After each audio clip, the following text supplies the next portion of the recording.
നീയായിരുന്നോ? ഞാൻ പേടിച്ചു പോയല്ലോ പെണ്ണെ. എവിടെയായിരുന്നു? ഞാൻ വന്നപ്പോൾ നിന്നെ കണ്ടില്ലല്ലോ. ഞാൻ ഇവിടെയൊക്കെ തന്നെ ഉണ്ടായിരുന്നല്ലോ. ആര്യേട്ടൻ വന്നത് എല്ലാം ഞാൻ കണ്ടല്ലോ. ആര്യേട്ടൻ എന്നെ കണ്ടില്ലേ? എന്നിട്ട് ഞാൻ ആദ്യം വന്നത് നിന്നെയാണല്ലോ നോക്കിയത്. ഞാൻ എല്ലായിടത്തും നോക്കി, നിന്നെ മാത്രം കണ്ടില്ല. ആ, അതങ്ങനെയാ. ഭദ്രയെ കാണണമെങ്കിൽ ഭദ്ര തന്നെ വിചാരിക്കണം. പിന്നെ പറ, എന്തൊക്കെയുണ്ട് വിശേഷങ്ങൾ? അച്ഛനും അമ്മയും എപ്പോൾ വരുമെന്നാ പറഞ്ഞത്? അറിയില്ല, നേരത്തെ അമ്മയെ വിളിച്ചപ്പോൾ വേഗം തന്നെ വരാന്നാ പറഞ്ഞത്. എന്തായാലും നിന്റെയും വാസുകിയുടെയും കല്യാണത്തിന് ഒരാഴ്ച മുമ്പെങ്കിലും അവരിവിടെ എത്തും.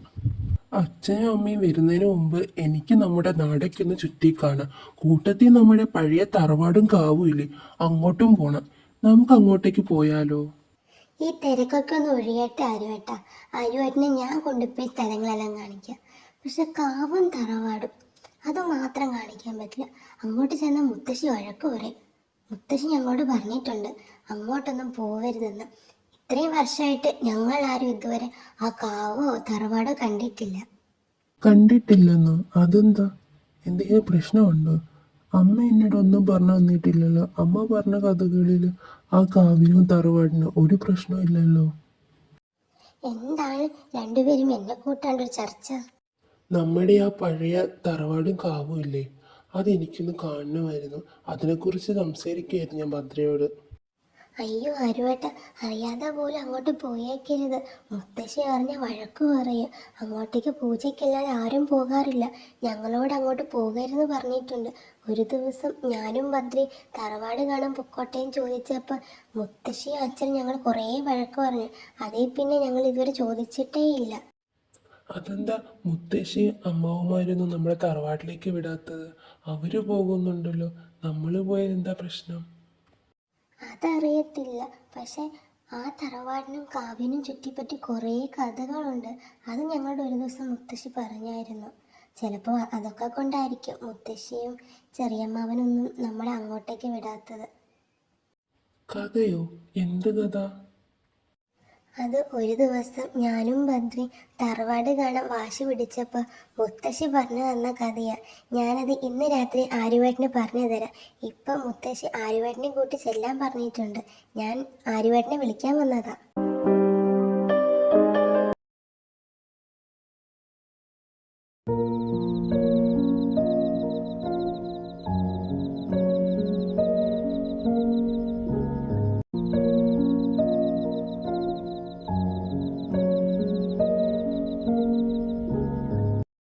എന്താണ് ആരവദേവർമ്മ, മുഖത്തൊരു മ്ലാനത? എന്തേ, ഏതേലും പെമ്പിളേര് തേച്ചോ? അതാണ് ഈ മുഖത്ത് കാണുന്ന വിഷാദം. ഏയ്, പെട്ടെന്ന് അച്ഛനെയും അമ്മയും കുറിച്ച് ഓർത്തപ്പോൾ ഞാൻ ആദ്യമായിട്ടല്ലേ അവരുടെ അടുത്തുനിന്ന് ഇത്രയും ദൂരം മാറി നിൽക്കുന്നത്. അതിൻ്റെ ഒരു ചെറിയ വിഷമം. ഭദ്ര, എനിക്ക് ഭദ്രയുടെ ഒരു കാര്യം പറയാനുണ്ടായിരുന്നു. ഞാൻ ശരിക്കും ഇവിടെ വന്നത്, എടാ ആരു, നീ ഇവിടെ നിൽക്കുമായിരുന്നു. വന്നിട്ട് എനിക്ക് നിന്നെ ഒന്ന് കാണാൻ പോലും പറ്റിയില്ല. ഞാൻ വിചാരിച്ചതിനേക്കാൾ ഹാൻസമാ നീ. അതിന് നീ എങ്ങനെ അവനെ കാണാന്? വെട്ടിയിട്ട വാഴത്തണ്ട് പോലെ അങ്ങ് കിടന്ന് ഉറങ്ങുമായിരുന്നില്ലേ? നിന്റെ പറച്ചിൽ കേട്ടാൽ തോന്നുന്നു ഞാൻ മാത്രമേ ഉറങ്ങിയില്ലെന്ന്. എന്ത്, നീ ഉറങ്ങിയില്ലായിരുന്നോ? ഓ, ഈ രണ്ടെണ്ണത്തിനെയും കൊണ്ട് പൊറുതി മുട്ടി. ഇവരെ സ്വഭാവമേ മനസ്സിലാവുന്നില്ല. ഇടക്ക് കീരിയമ്പാവ്, ഇടക്ക് ചക്കരയാടി. നിങ്ങളിതൊന്നും തോന്നുന്നു പീരിയഡ്സ് ഇങ്ങനെ ഇടയ്ക്കിടയ്ക്ക് മൂഡ് സ്വിങ്സ് വന്നുകൊണ്ടിരിക്കുകയാണ്. മതി മതി, വഴക്ക് വേണ്ട. വാസു, മുത്തശ്ശി ഭദ്രയോടും വാസുവിനോട് കഥ പറഞ്ഞു എന്ന് പറഞ്ഞില്ലേ, നമ്മുടെ പഴയ തറവാടിനും കാവിനെയും കുറിച്ച്. അതെന്താ കഥ? കഥയോ? നമ്മുടെ തറവാടിനെ കുറിച്ചോ? എന്നിട്ടെന്താ മുത്തശ്ശി ഞങ്ങളോട് പറയാണ്ടിരുന്നേ?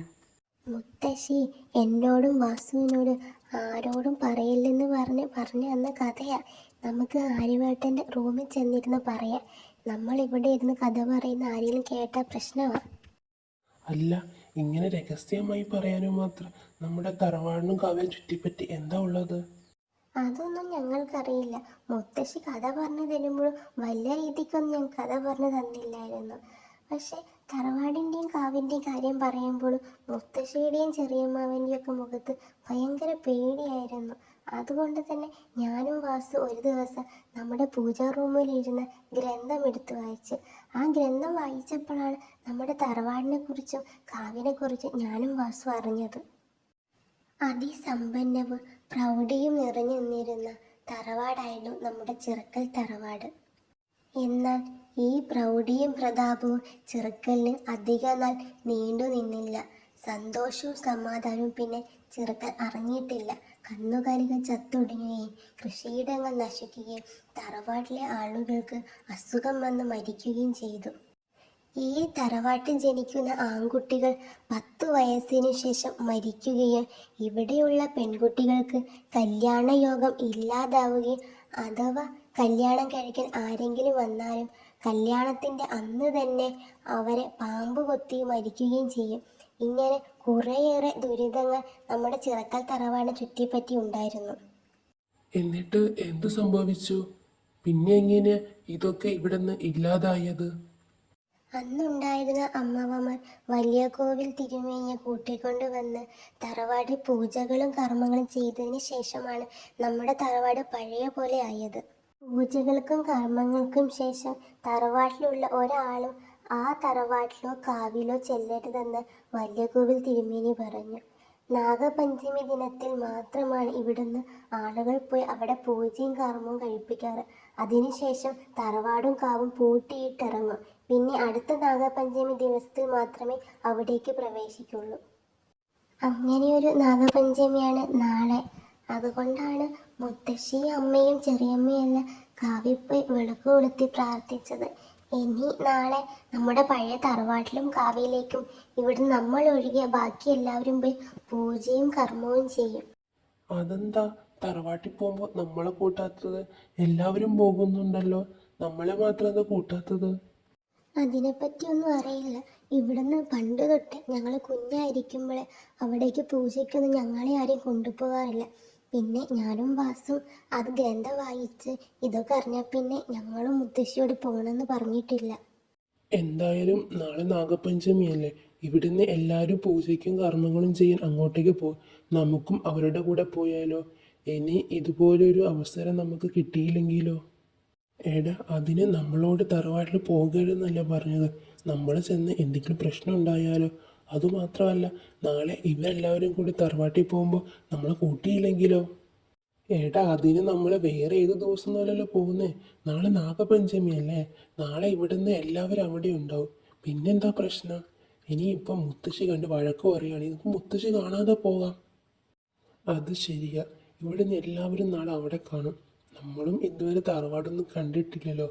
ഈ തറവാട് നമ്മൾ കേട്ടിട്ടല്ലേ ഉള്ളൂ. എന്തായാലും എല്ലാവരും അവിടെ കാണും. പിന്നെ നമ്മൾ പൂജ ചെയ്യുന്ന ദിവസമല്ലേ പോകുന്നത്. നമ്മളുടെയും എത്ര വർഷത്തെ ആഗ്രഹമാണ് തറവാട്ടിലൊന്ന് പോകണമെന്ന്. ഏട്ടൻ പറയുന്ന പോലെ ഇനി ഇതുപോലൊരു അവസരം വന്നില്ലെങ്കിലോ? ഇനി നമുക്കൊന്നും ആലോചിക്കേണ്ട, നമുക്ക് നാളെ പോയേക്കാം. എല്ലാവരും നാളെ പോകുന്നുണ്ടല്ലോ. നാളെ പണിക്കാരൊക്കെ രാവിലെ പോകും. അപ്പോൾ നമുക്ക് അവരുടെ കൂടെ പോവാം. മുത്തശ്ശിയും ചെറിയമ്മയും അമ്മയും ഒക്കെ വൈകുന്നേരം ആകുമ്പോഴേ വരത്തുള്ളൂ. അപ്പോഴത്തേക്ക് നമുക്ക് രാവിലെ പോയി തറവാടൊക്കെ കണ്ടിട്ട് വരാം. പണിക്കാരുടെ ഇടയിലായതുകൊണ്ട് നമ്മളെ പെട്ടെന്ന് മനസ്സിലാവില്ല അവർക്ക്. അല്ല, മുത്തശ്ശിയോട് എന്ത് പറയും നമ്മൾ രാവിലെ പോകുമ്പോൾ? മുത്തശ്ശിക്ക് സംശയം തോന്നൂലേ? അതോർത്ത് നിങ്ങൾ മൂന്നും പേടിക്കേണ്ട. അതിനുള്ള വഴി ഞാനും ഭദ്രയും കണ്ടുപിടിച്ചോൾ. നിങ്ങൾ 3 പേര് രാവിലെ റെഡിയായി ഇരുന്നാൽ മതി. ആ, അത് തന്നെയാണ് ഞങ്ങളുടെ പേടി. നിങ്ങളുടെ 2 പേരുടെ ഐഡിയ ആണല്ലോ.